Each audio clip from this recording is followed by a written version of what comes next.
disse que Moisés seria o libertador de todo o povo que estava sendo oprimido já na terra do Egito por muito tempo.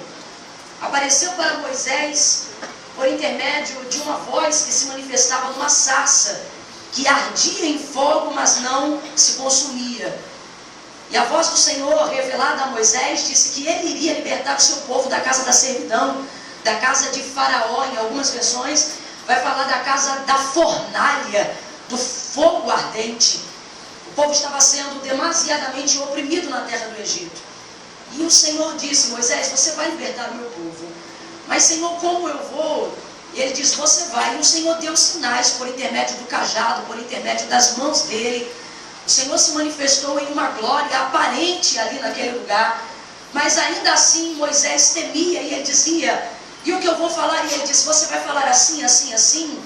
E ele, muito temendo, ele disse: mas Senhor, chama outro, porque eu sou muito pesado de língua, eu não consigo falar.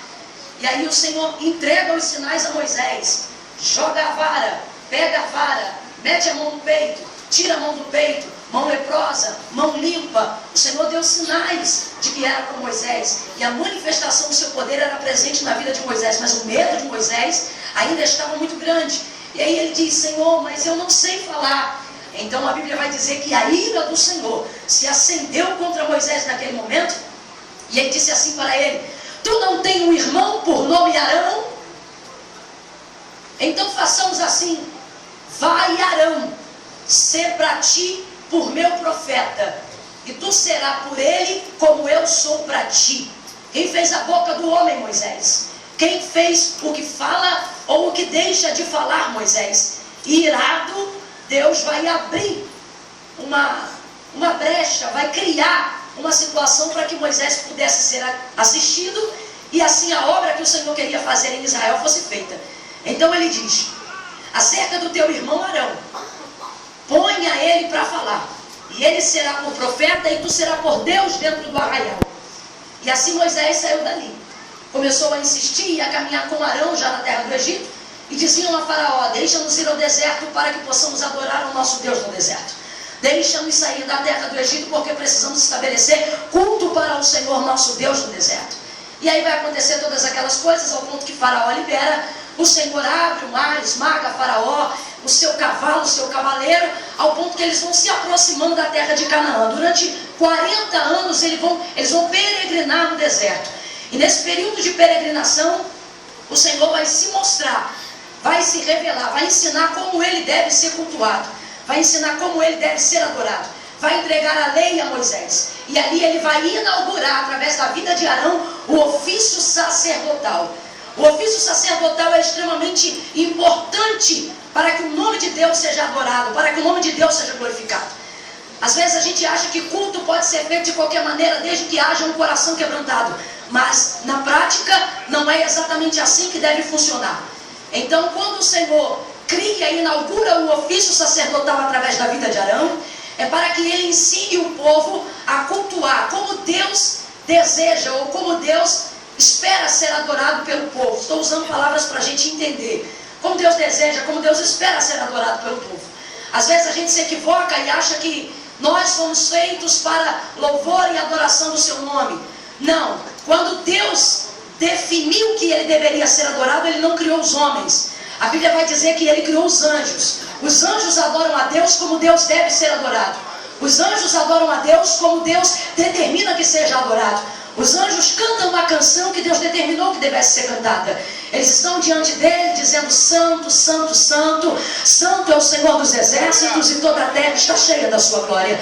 A Bíblia vai dizer que aqueles que estão mais próximos dele, eles têm 6 asas. Com 2 encobrem o seu rosto, com 2 voam, e com 2 encobrem os seus pés. É interessante porque nunca tiveram contato algum com o pecado, nunca pecaram, nunca estiveram expostos a esse nível de pecado que nós estamos. e ainda assim, em total reverência à santidade de Deus, eles se cobrem o máximo. E aí é interessante quando a gente vê gente achando que pode vir para a casa de Deus de qualquer jeito, como se dependêssemos de adoração, como se Deus aceitasse qualquer coisa.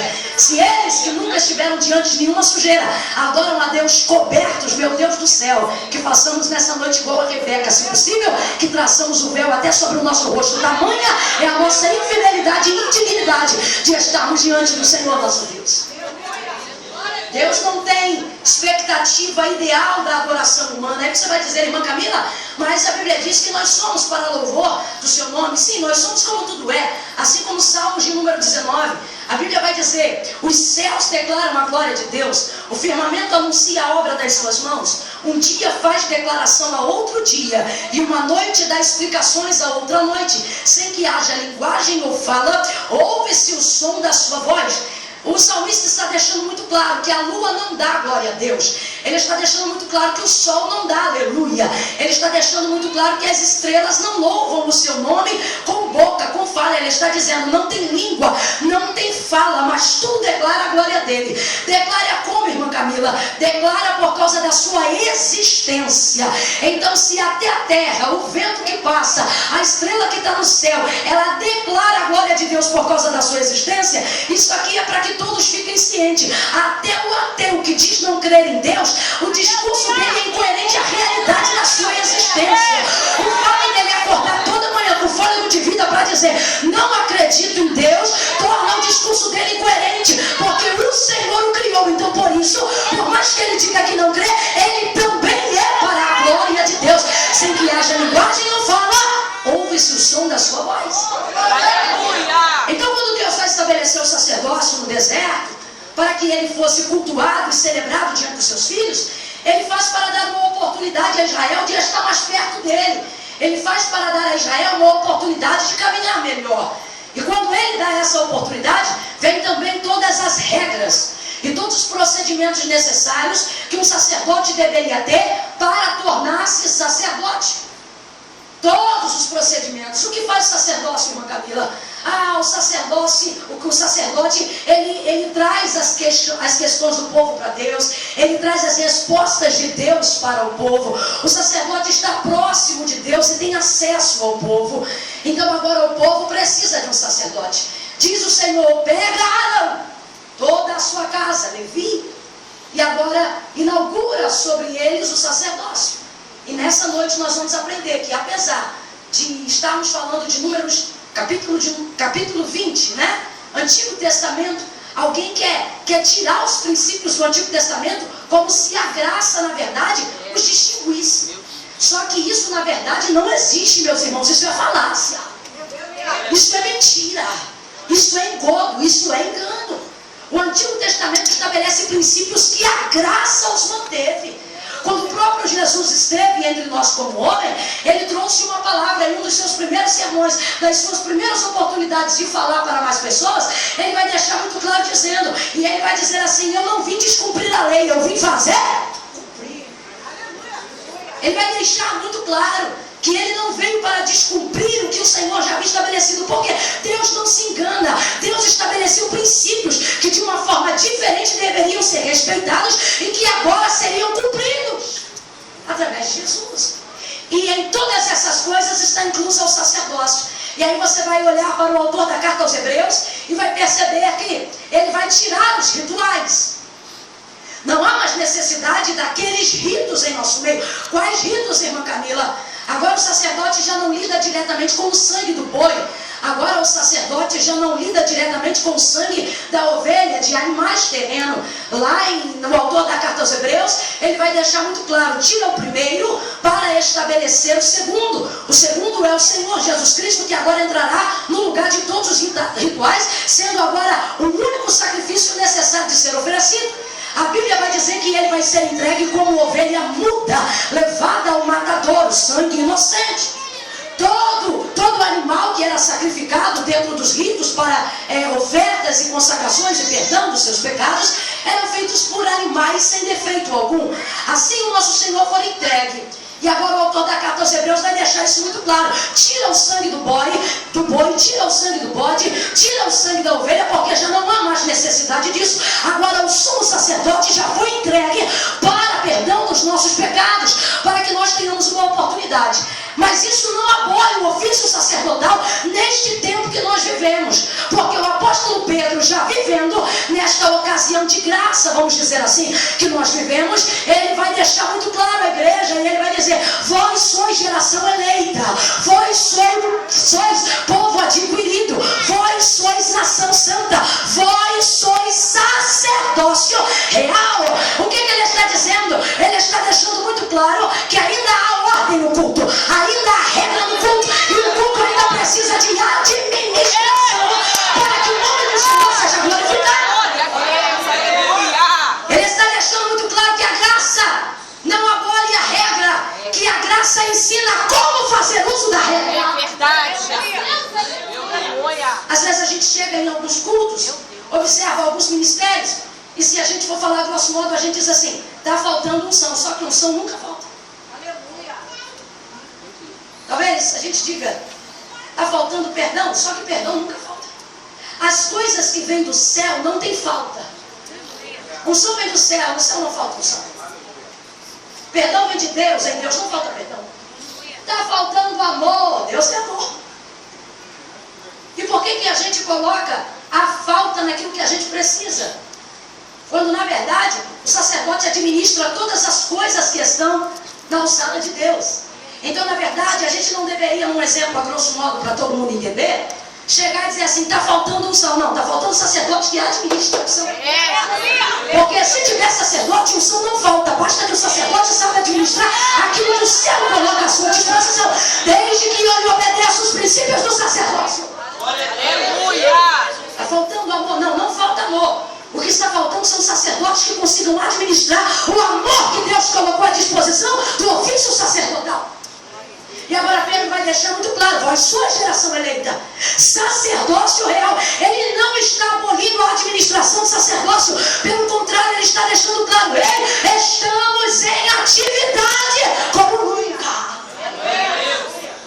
Outrora era apenas um, agora é tantos quanto conseguirem se adequar. Ele não fala isso para todo o povo. Ele fala isso para quem entende que é necessário receber, que é necessário obedecer princípios, regras e critérios. Ainda hoje você vai escolher e você vai definir. Ainda hoje. Você vai escolher e vai definir. Vou definir o quê, Camila? Ou você é povo ou você é sacerdote. Os dois não dá para ser. Abra comigo a sua Bíblia no livro do Êxodo, capítulo de número 29. Livro do Êxodo, capítulo de número 29. Vamos traçar aqui as definições para quem o Senhor está chamando, para quem entende que pode ser chamado e usado para essa obra. Êxodo, capítulo de número 29. Irmã Camila, quais são os critérios necessários para essa definição?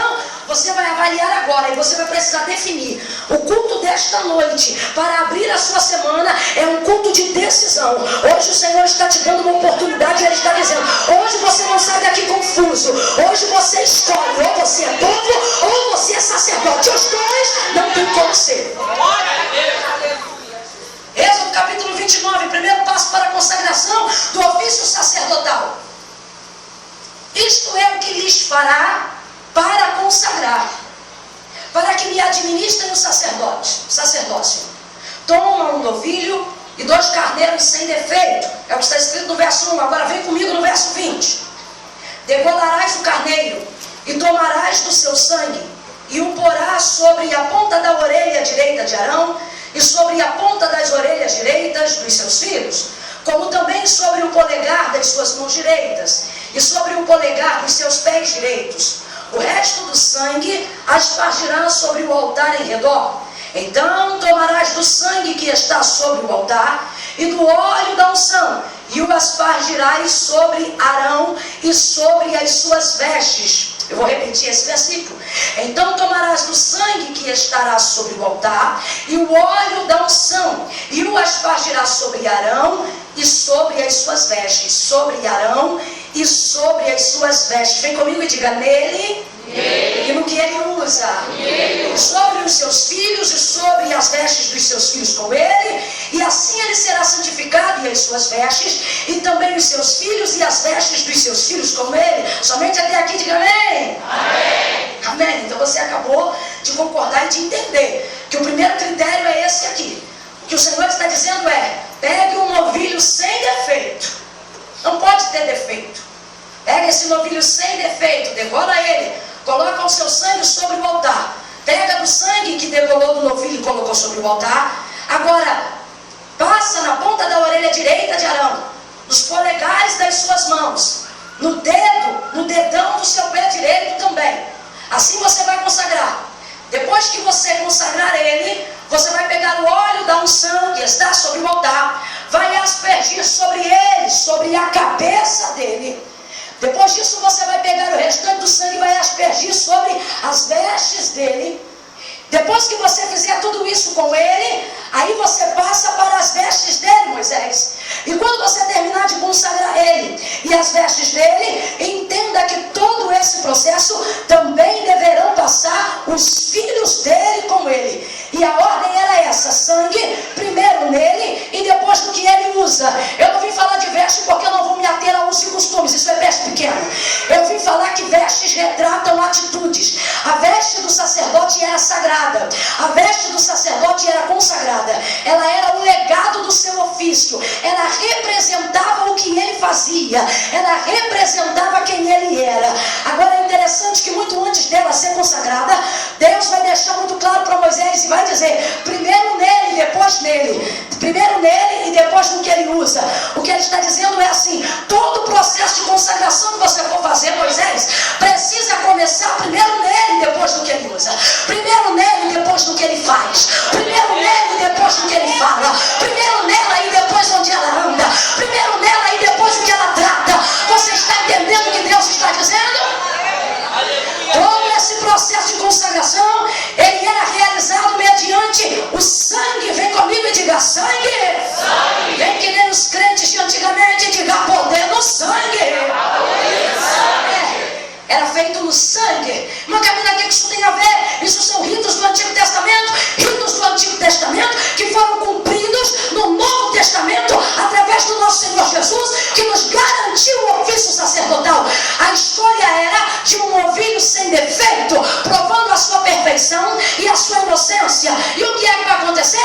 Vai acontecer que quando Jesus está entre nós, vai ser entregue como um novilho sem defeito. Inocentemente será pendurado na cruz, no madeiro. E a Bíblia diz que graças ao derramamento do seu sangue, nós temos livre acesso ao Santo do Santo, o lugar que o sacerdote só poderia entrar depois do processo da consagração. O que Deus está dizendo para mim e para você é: o sangue já foi derramado, asperge sobre a tua vida e consagra a tua vida para que você possa ter acesso às coisas que o Senhor separou para você. Pega na mão da pessoa que está ao seu lado. Segura na mão dela com o carinho do mundo, mas com firmeza. E diga para ela desse jeito: há poder no sangue. Não, diga de novo: há poder no sangue. Sabe o que acontecia?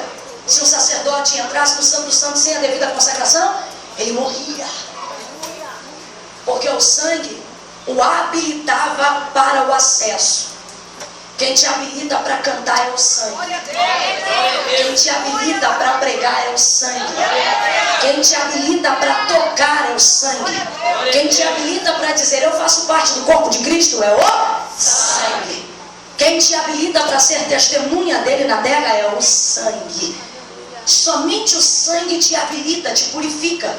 O sangue aqui é resposta de livramento. Quando o sacerdote era consagrado no sangue, ele entrava no Santo do Santo e ele não morria, porque o sangue do novilho oferecido o livrava da queda, o livrava da morte. Hoje o Senhor te trouxe aqui para te dizer: ei filho, ei filha, o sangue já foi derramado. E o que isso quer dizer, Senhor? O Senhor te trouxe aqui para te dizer: você está habilitada. Você está habilitado, você pode entrar. Vou aproveitar que estou numa conferência de jovem. Olha para esse colega que está do teu lado e diga para ele: cai dentro. Meu irmão, cai dentro. Cai dentro do quê? Cai dentro da palavra, cai dentro do jejum, cai dentro da oração, cai dentro da consagração. Por quê, irmã Camila? Porque o sangue de Jesus já te habilitou. O sangue de Jesus já te perdoou. O sangue de Jesus está te dando a oportunidade de ter acesso às coisas de Deus. E o Senhor está dizendo para mim e para você: você tem acesso. Satanás tem te acusado terrivelmente. Porque ele sabe que você não tem consciência da evidência do poder do sangue. Oh, esse sangue foi derramado para livramento. Abra sua boca comigo e diga: livramento. Você falou como que não precisasse. Abre a boca e diga: livramento. Livramento, irmão. Livramento. Esse sangue promove livramento. O Senhor diz: Moisés, sache, vai chegar a Páscoa. Mata o cordeiro, separa um pouco do sangue e asperge sobre o umbral da porta de todos os hebreus. A dizer que passarei sobre vós e levarei todo o primogênito do Egito. Meia-noite em ponto, hora de decisão, hora de virada, o sangue já precisa estar aspergido sobre os umbrais de todas as portas. A dizer que, vindo eu, toda a casa em que o umbral da porta eu vir a marca do não entrarei lá. No outro dia, todos os primogênitos da terra do Egito, tanto homens como animais, todos eles estavam mortos. Mas a Bíblia diz que todos os hebreus ficavam vivos. Todos ficaram vivos. Quem deu livramento para eles? O sangue do cordeiro. O sangue. Precisamos voltar a trazer a força do sangue para o nosso mundo. Irmão, mas que força é essa? A força da evidência na nossa palavra. A força da evidência nas nossas orações. Alguém aí querendo trazer uma teologia mais moderna, quer nos ensinar a todo modo e dizer: irmã, não é o sangue, não é o sangue, há poder no nome de Jesus. Eu me lembro quando veio esse movimento. Não é o sangue, há poder no nome de Jesus. E amém, realmente há poder no nome de Jesus. E você acha que eu estou falando de que sangue, meu irmão? É do sangue de Jesus. Aí fica com uma teologia extremamente moderna, querendo abolir algumas coisas que se julgam ser tradicionais. Oh, mas meus irmãos, a tradição tem guardado tantas coisas há tanto tempo. A tradição tem guardado tantas coisas boas há tanto tempo. Eu me lembro de uma ocasião em que mulheres entravam no ciclo de oração, no ministério da visita nos lares, e elas não tinham tanto conhecimento e tanta ciência acerca das coisas de Deus. E quando o diabo manifestava, porque elas tinham autoridade e conheciam a evidência, elas não diziam apenas há poder no nome de Jesus, elas diziam há poder no sangue de Jesus. Há poder no sangue de Jesus. Porque a gente sabe que o sangue de Jesus promove livramento. Vamos falar a verdade. Quando você está entrando num beco, numa viela escura, você sabe que Jesus está contigo. Mas se você tiver com medo, você lembra do sangue na hora. Fala a verdade. Você diz: há poder no sangue de Jesus. Levante a sua mão e traga a evidência do sangue. Há poder no sangue de Jesus. Levante a sua mão e traga a evidência. Há poder no sangue de Jesus. O sangue de Jesus promove livramento. O sacerdote, para ter acesso, precisa estar habilitado pelo sangue do livramento. Se não fosse esse sangue, quem podia tocar? Se não fosse esse sangue, quem seria o pregador da noite? Se não fosse esse sangue, quem poderia dizer que teve visões de Deus? Se não fosse esse sangue, qual dentre vós poderia se manifestar para dizer: sou filho de Deus? É graças ao sangue. O sangue é tão poderoso, que até a sua cor traz força do seu significado. Por exemplo, quando Josué enviou os espias, e recebidos na casa de Raabe, a prostituta, ela disse: eu sei que o vosso Deus já entregou toda essa cidade nas vossas mãos, e nós pereceremos. Mas por estar acolhendo vocês, eu faço um pedido: preserva e guarda a minha casa. E a palavra dos espias para ela foi esta: tua casa será guardada, mas tu precisas trazer um sinal. Faça o seguinte, pega um fio cor de escarlate. Quando você vai estudar sobre escarlate, você vai aprender que escarlate está dizendo vermelho, cor de sangue. Pega um fio de escarlate, pendura sobre a janela. E há de ser que quando invadirmos essa cidade, para derrubar tudo e tomar posse do que o Senhor nos prometeu, a tua casa ficará de pé. Chegou o dia da invasão, toda a cidade caiu, mas a Bíblia diz que Raabe, a meretriz e a sua família foram preservadas por causa de fio de escarlate. Levanta essa mão em direção à tua casa. A poder do sangue de Jesus. A poder do sangue de Jesus. Pega do sangue do meu filho. Asperge sobre o altar. Asperge sobre o sacerdote. Ai, irmãos, que coisa linda. A lei e a graça se encontram e elas se abraçam. Aleluia. Asperge sobre ele. Primeiro nele. Olha para cá. Primeiro nele. Primeiro nele. Por quê? Se consagra as vestes e não consagra ele, contamina as vestes quando ele bota. Se consagra ele, as vestes seriam consagradas de colocar nele. Mas como elas são especiais e precisam servir a outros, elas são consagradas independente de quem já foi consagrado. Porque está com ele, mas não é dele. A veste sacerdotal está no sacerdote enquanto ele usa. Quando o seu ofício acaba, a veste passa para outro. Por quê? Porque a veste não é do sacerdote, a veste é do sacerdócio. Está contigo, mas não é seu. Está entendendo? Meu Deus. Consagra. Primeiro ele. E depois o que ele usa. Irmã Camila, nada a ver. Não importa o que eu uso, não importa o que eu faço. Importa que Deus sabe que eu sou aqui dentro. Aleluia. Ô, meu irmão. O Senhor está deixando muito claro, e Ele está dizendo primeiro nele, depois o que Ele usa. O que Ele usa determina aquilo que você faz.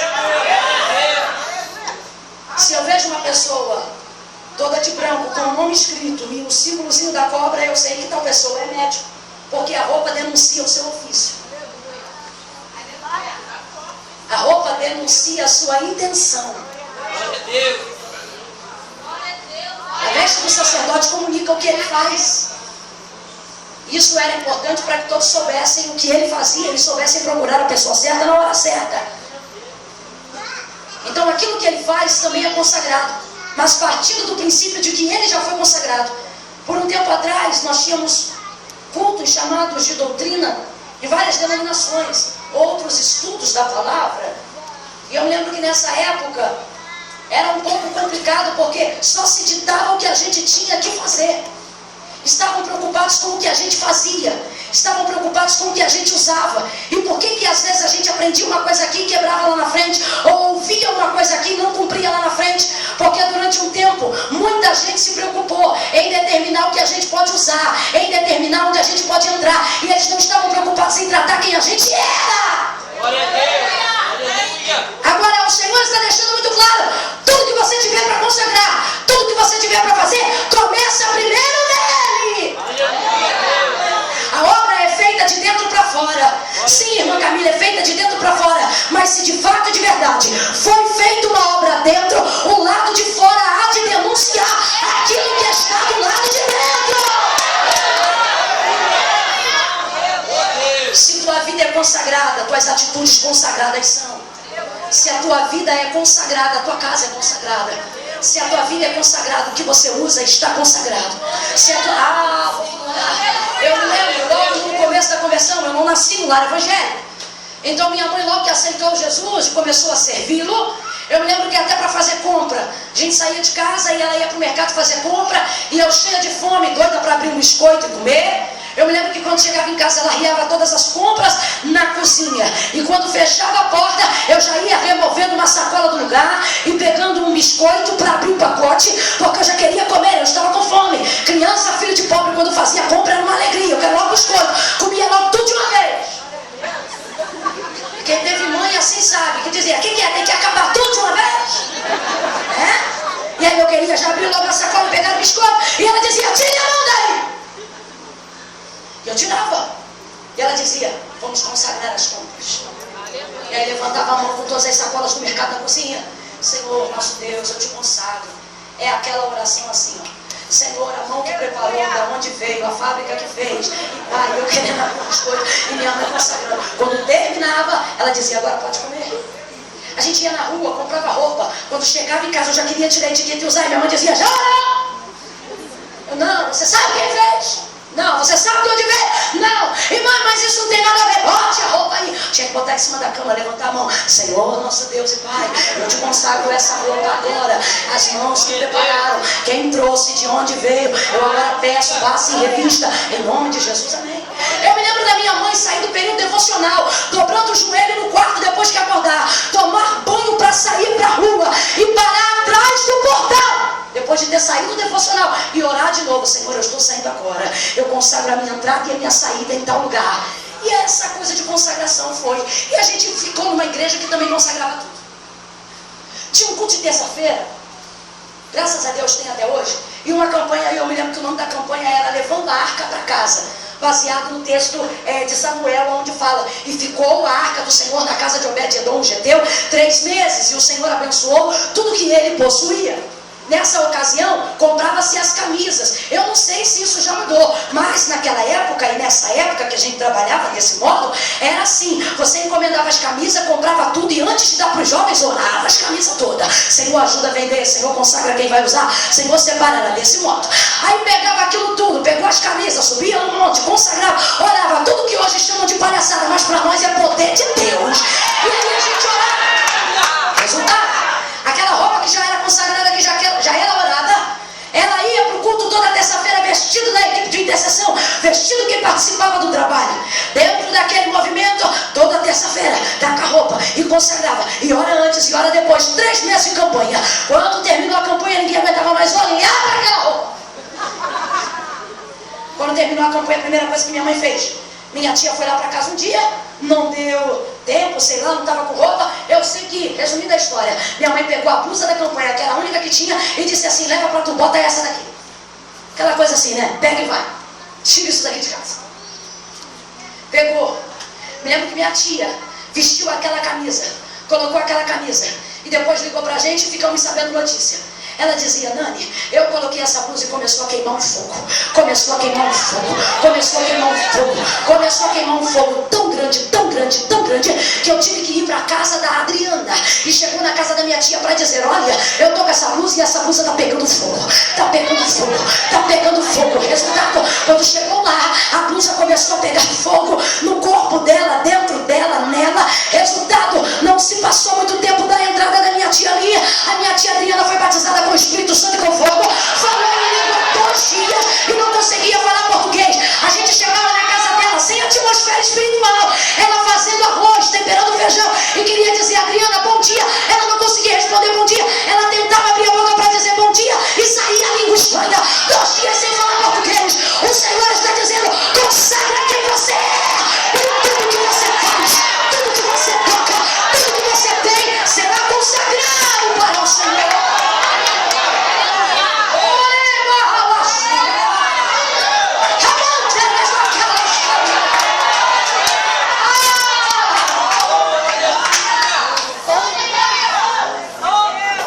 Itinerância, já tive o privilégio de entrar em muitas casas. Nunca mais eu esqueço. Entrei na casa de irmã Luísa, viúva, sozinha. Quando eu entro na casa de irmã Luísa, meu esposo é testemunha do que eu estou dizendo. Vamos pregar lá e dormimos na casa da irmã Luísa. Quando chega lá, irmã Luísa fazendo café, coisa trivial, esquentando pão, botando as coisas na mesa. Irmã Luísa falava. E a gente chorava. A Luísa falava das coisas de Deus, não falava coisa normal, tá quente hoje, né? Tá calor. Faltou luz, né? E a gente se aliviava.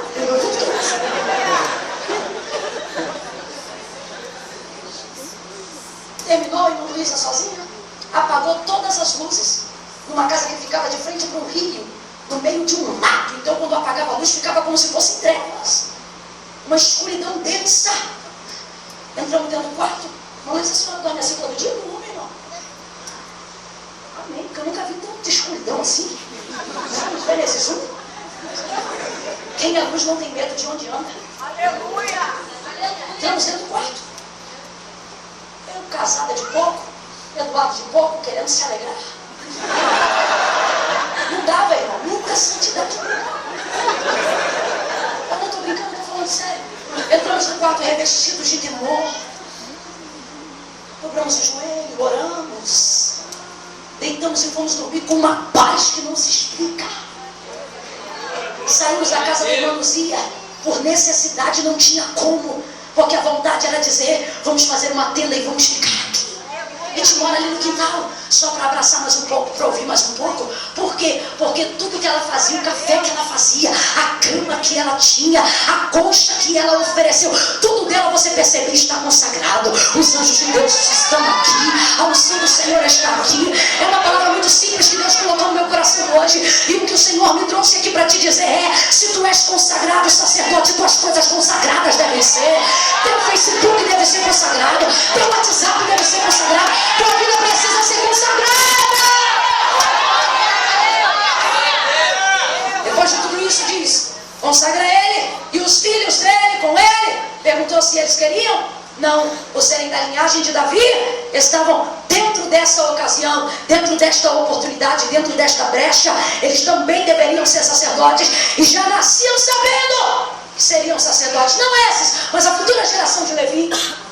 Era determinado. E agora eu não falo aos jovens, mas aos pais. Quem é sacerdote não pergunta para filho se quer ir na igreja.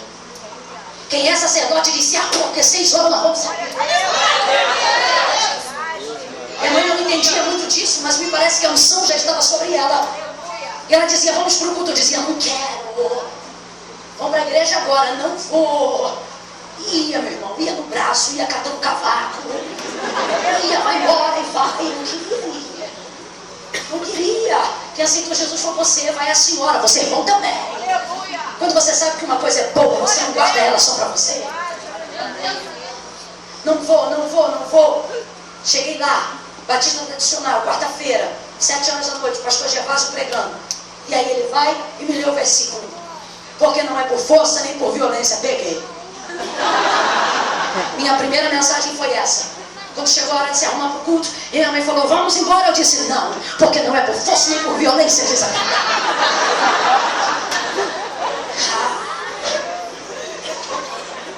Ela disse, ainda não cheguei nessa parte. Não estou brincando com você. Embora! E arrumava. Outro dia revoltado, indignei tanto que peguei a saia jeans, nunca mais esqueço. Botei ela de lado, peguei o colete, virei do avesso. Sujei a roupa, botei o tênis mais velho e peguei o cabelo de trás para frente. Trouxe, baguncei e botei uma pregadeira no meio de um tufo aqui atrás. Eu disse, dessa maneira ela não vai me levar. Ela vai ter vergonha. E quando chegou na hora dela dizer, vambora, você está pronta? Eu disse, eu estou, você vai me levar assim? Ela olhou de cima para baixo e disse, vai na minha frente. E assim fui indo. Não quero, não vou, você vai, não vou, você vai, não vou, você vai. E aí chegava lá, não quero, às vezes dormia, não quero, às vezes ficava acordada, não quero, comecei a sentir arrepio, não quero, comecei a aprender a cantar os hinos, não quero, comecei a gostar de oração, não quero, comecei a prestar atenção na palavra, não quero, e as coisas começaram a acontecer. Até que um dia, minha mãe estava deitada, cansada no sofá, e eu olhei para ela e falei, mãe, está na hora do culto, vamos para a igreja. Você está entendendo? Consagra os teus filhos.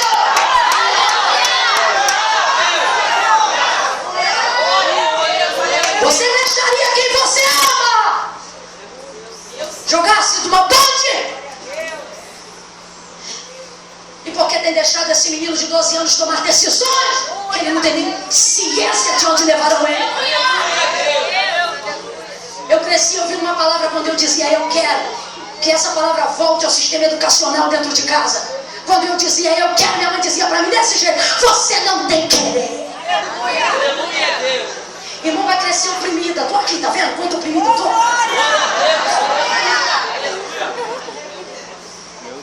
Consagrou. As vestes precisavam ser consagradas. As vestes anunciavam suas atitudes, quem ele era, o legado que ele carregava, o que ele fazia, sua vida era consagrada. Agora volte para Números, capítulo de número 20. Lá sobre a morte de Arão. Vai agora o Senhor dizer: sobe com Moisés, sobe com Arão. Diz para os dois: vai até o cume do Monte Or. Vem comigo e diga: no cume. Diga, no cume. Vai até o cume. Quando chegou lá em cima, vem comigo e diga: lá em cima.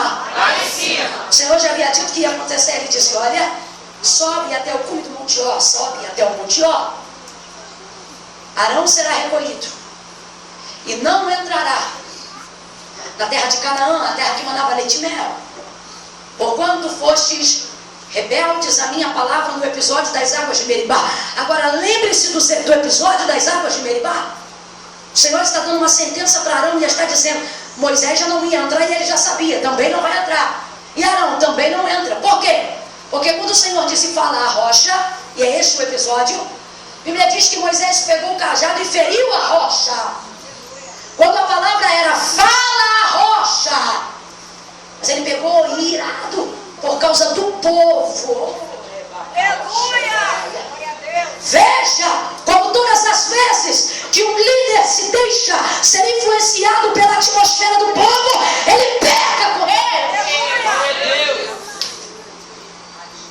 Influenciado pela massa, porque a Bíblia vai dizer que eles eram de dura cerviz, eles eram muito rebeldes. E eu fico imaginando que nível de rebeldia é essa, porque a Bíblia diz que Moisés era o homem mais manso da terra. Então eu fico imaginando: meu Deus, que povo é esse que tira do sério o homem mais manso da terra? Movido agora por uma ira, pega ele a rocha, fere a rocha com a vara que o Senhor lhe deu para edificação e não para ferida. E vai jorrar água, e jorra água. E aí agora o Senhor diz: sobe com Arão ao Monte Or. Diz para os dois: vai ao Monte Or, porque Arão será recolhido e não entrará na terra que jurei aos seus pais, porquanto fostes rebeldes a minha palavra nas águas de Meribá. Aí se você for lá olhar o texto deste episódio que eu acabei de relatar, quando Moisés feriu a rocha, você vai detectar o que foi que Arão fez. E o que foi, irmã Camila, que Arão fez? Quando tiver oportunidade, medita lá e você vai ver que Arão não fez.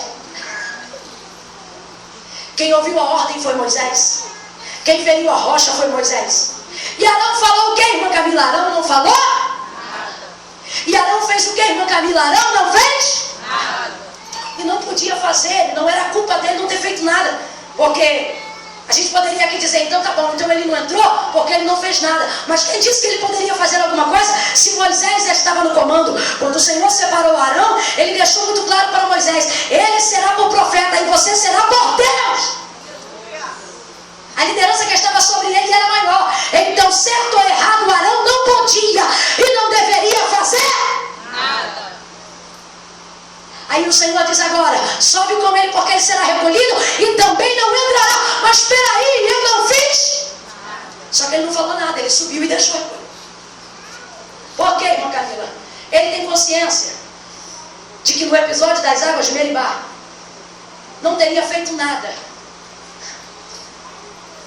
Mas uma das coisas que Deus ensina ao sacerdote é que o caráter de um sacerdote precisa ser forjado na lealdade. Glória a Deus. Irmão, não é fidelidade, não é fidelidade. Eu vim falar de lealdade. Porque fiel a Deus você pode ser em qualquer lugar. Se você quiser sair dessa igreja hoje, isso não faz você deixar de ser crente. Você pode ser fiel em outra igreja a Deus. Se você não puder vir ao culto, você pode fazer um culto no quarto da sua casa e ali você será fiel a Deus. Eu estou falando sobre lealdade. É o tipo de coisa que te atrela a vida de alguém na hora do prejuízo. Arão é sacerdote porque o irmão dele é quem? Moisés. Arão está gozando de privilégios porque o irmão dele é Moisés. Arão está tendo a oportunidade de estar tão próximo de Deus como fora Moisés. Nenhum outro homem tanto assim esteve, porque é irmão de Moisés. Quando ele viu a glória do Senhor, ele viu porque Moisés foi a brecha que Deus abriu para que ele entrasse. Ele tem visto coisas grandiosas, coisas das quais ele e eu e ninguém é digno de ver. E ele viu. E agora eu estou falando de um momento de perda. Estou falando de um momento de percas. Estou falando de um momento de prejuízo. E você não vai ver no texto Arão se justificando, dizendo que não fez nada. Arão se justificando, dizendo que não falou nada. Arão se justificando, dizendo que não podia fazer coisa alguma. Ele calou-se. Submeteu-se. Por uma questão de lealdade. Sacerdote precisa entender